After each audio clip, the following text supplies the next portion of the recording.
Hi, this is Runa, and you're listening to the Changemakers podcast, where we share tips, insight, tools, and stories from other changemakers designed to motivate you to become the change you want to see in your world. Make sure you join our Changemakers community at runamagnus.com/podcast. And now, this is your time to sit back, relax, and enjoy.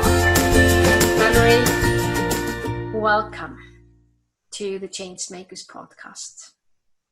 Thank you so much, Runa. I love chatting with you, and I'm excited to share with your audience.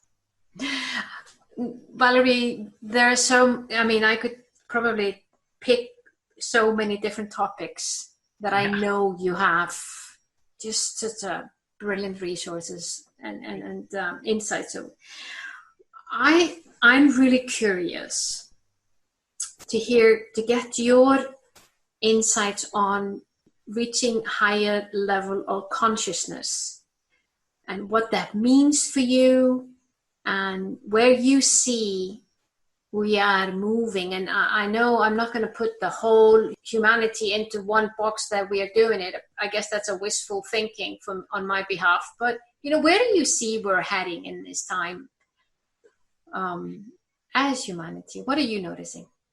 So what am I noticing about humanity? I'll come back to that. But what I want to talk about is the first part of your question, which is, what does it mean to raise your consciousness? And I write in the front of my book that raising your consciousness is the only true way that I have found that is how I live a constantly happy life. And so the way I've defined it for my life and for my clients and my students is that we're constantly spiraling up, going deeper into who we are. So that's self-awareness, self-acceptance, self-love, going deeper into the center, the essence, the essential nature, the magnificent essence, I call it, of who we are, and going higher, deeper into us and higher into our relationship with all that is.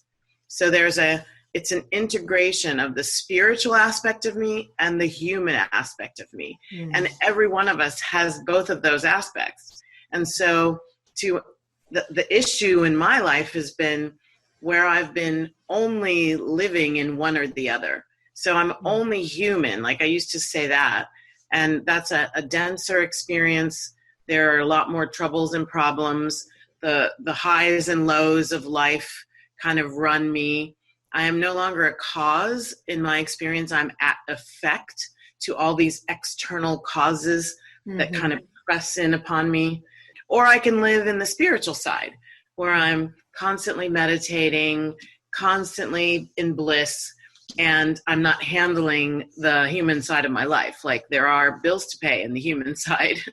The body needs sustenance called food and exercise and all of those things. And when we put them together, like the spiritual realm, that not of this world, superhuman to me comes to mind when I think of that. Superhuman means elevated consciousness to me. Mm-hmm. When we put them together, we have the most opportunity for living that beautiful life. So that's part one.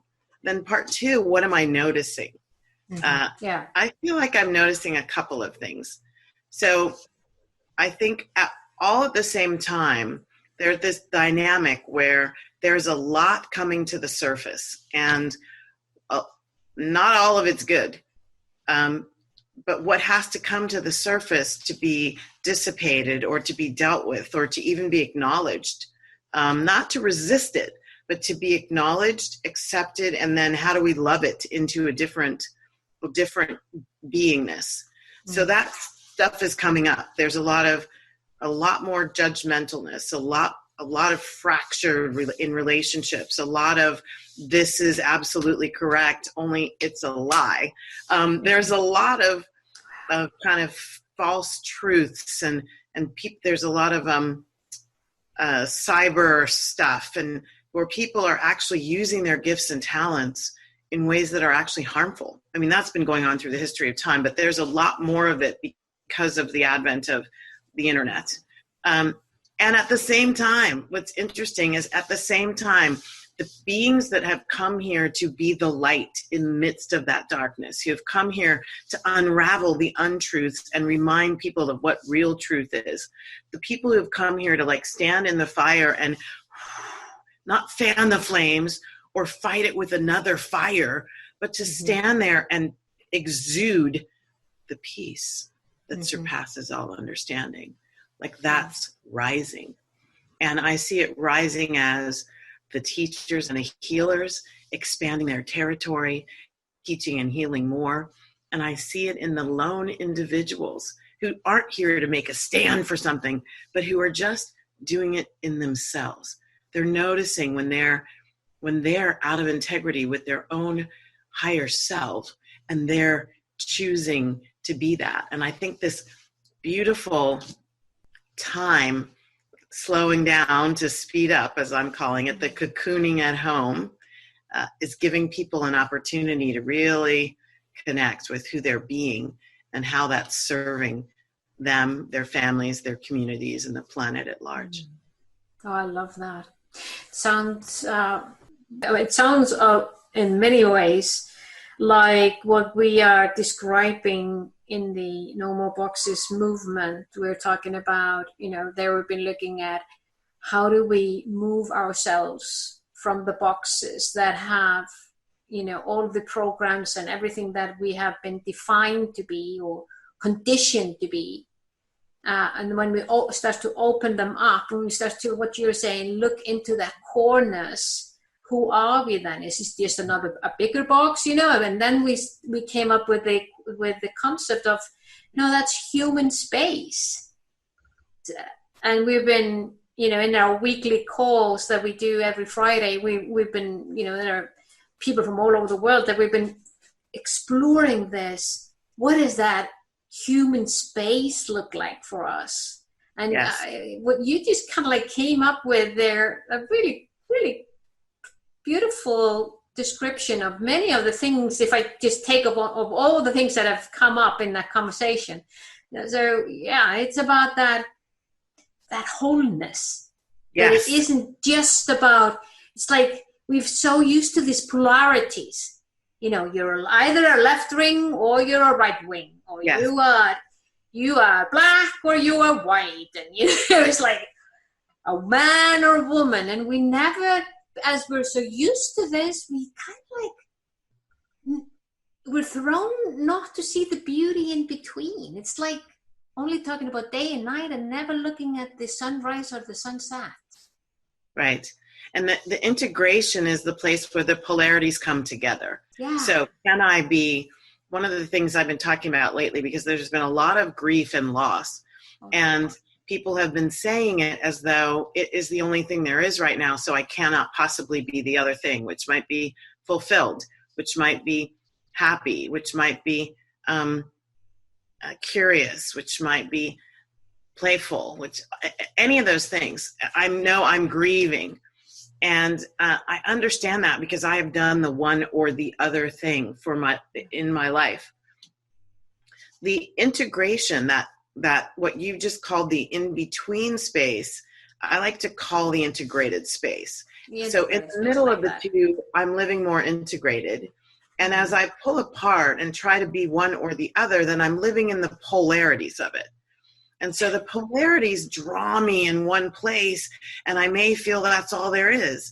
And what I'm trying to teach is, to your point about this wholeness. So one of my courses, Living 101, Being Happy and Whole. So is that, wow, can I, in the midst of feeling intense loss, also notice peace? In the midst of feeling an incredible sadness, can I also notice I'm actually very contented? In the midst of feeling incredible fear, am I also filled with delight and curiosity about what's on the other side of this fear? And so being willing to be expansive. So to me, the human space where it's the most fulfilling, the most vibrant, the highest expression of all that I can be, is where I'm in the space of expansion, where everything takes on a bigger, brighter possibility. So the place of expansion is the place of possibility, because I'm going to expand into that possibility from maybe a place of contraction, or maybe even a place of partial wholeness, or maybe in a place of fullness, but then even how much further? The question, what more is possible from this place right now? And it's a beautiful inquiry to sit in, not to sit in like and have to get through. I want to get through this inquiry and get on with my life. Yeah. How about can we just sit in it and allow in that slowing down, just allowing it to just be the question without needing an answer, being fine with, I'm not sure where this question's going. I know it's going to take me somewhere. I'm just going to continue dancing with it, playing with it, asking it, and settling into the comfort of the question, as opposed to, I got to have an answer right now. And it has to be the right one. Yeah, people, we don't like making mistakes. We don't like failing. We don't like going down a path and saying, this isn't the right path for me. I've gotten much better at that. I'm not a master at that part. There's still a part of me that wants to get it right and doesn't like claiming that it's wrong. But I can claim that it's wrong for me at this point in time. And that feels truthful, and that feels expansive, and that feels good and juicy. And I love what you're saying.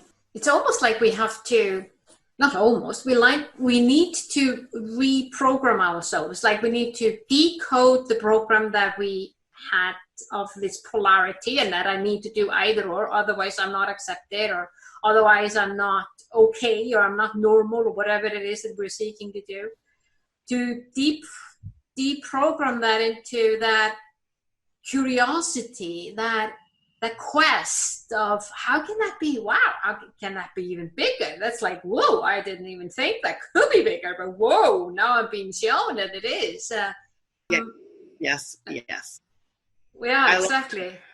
And I love that, the question, you brought up something that's really, really essential to this whole raising our consciousness. So the dance of life is really about a dance with one important relationship.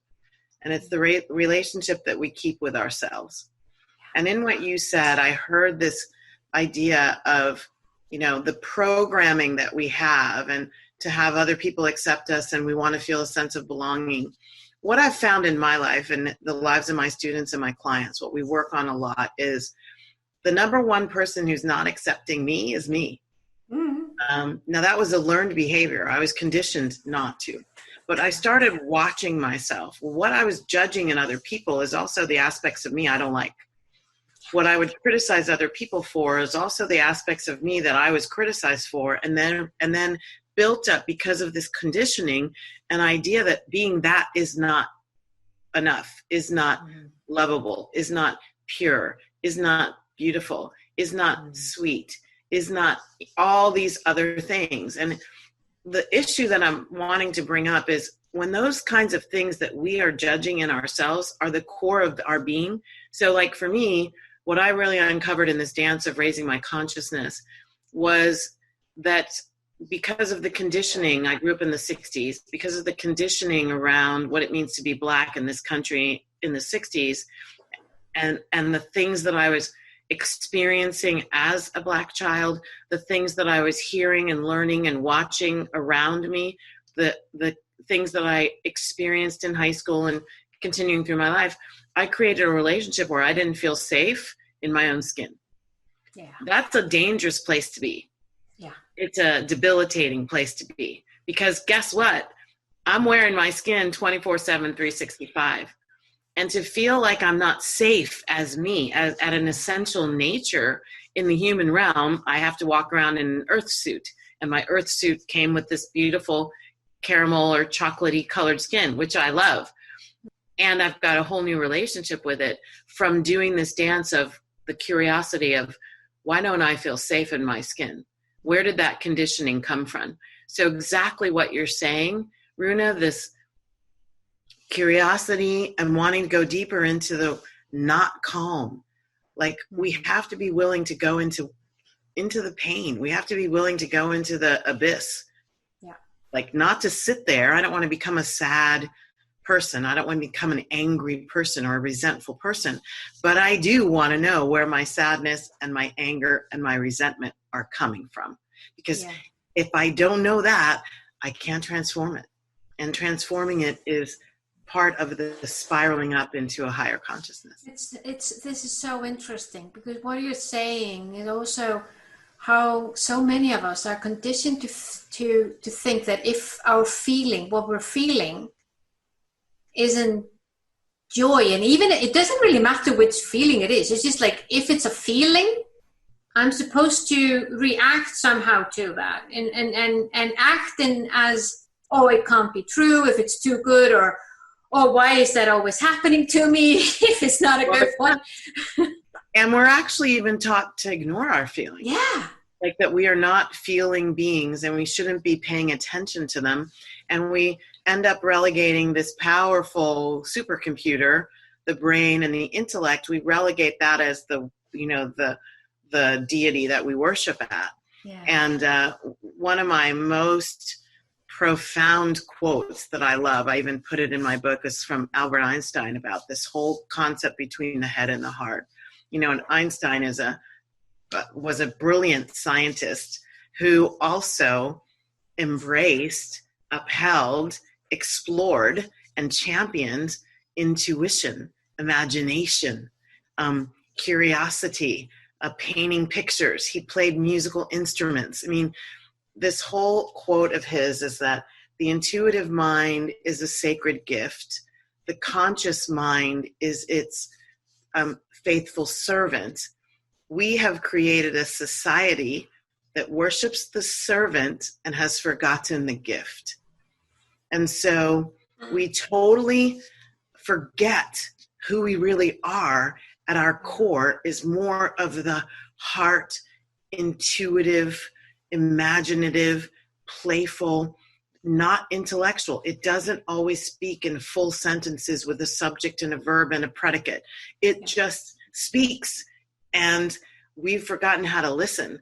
And so when we tune back in, and part of that listening and part of that communication is our emotions.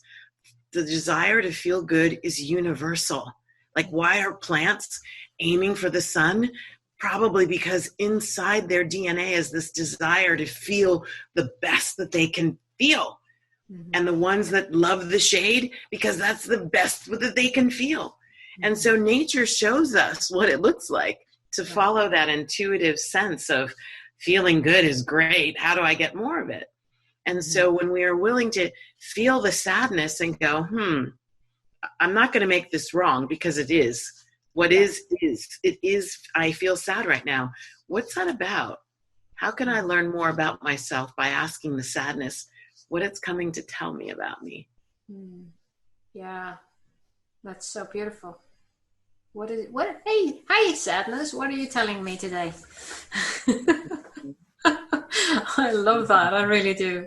Valerie, you know how to dance that dance, and to see life as a dance, as your energy is just moving from one place to another, and acknowledging and noticing and being.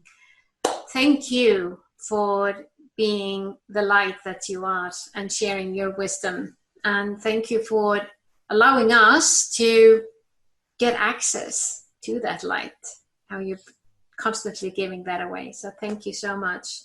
It's been such a pleasure having you as a guest. Thank you so much. My deep joy. I appreciate you and what you're doing, and thank you for sharing me with your audience.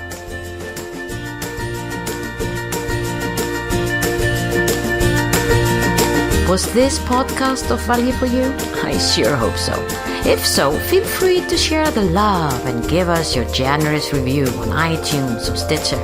And remember that you can always go to runamagnus.com to find out more about the Changemakers and how we can help you drive the change you want to see in your world.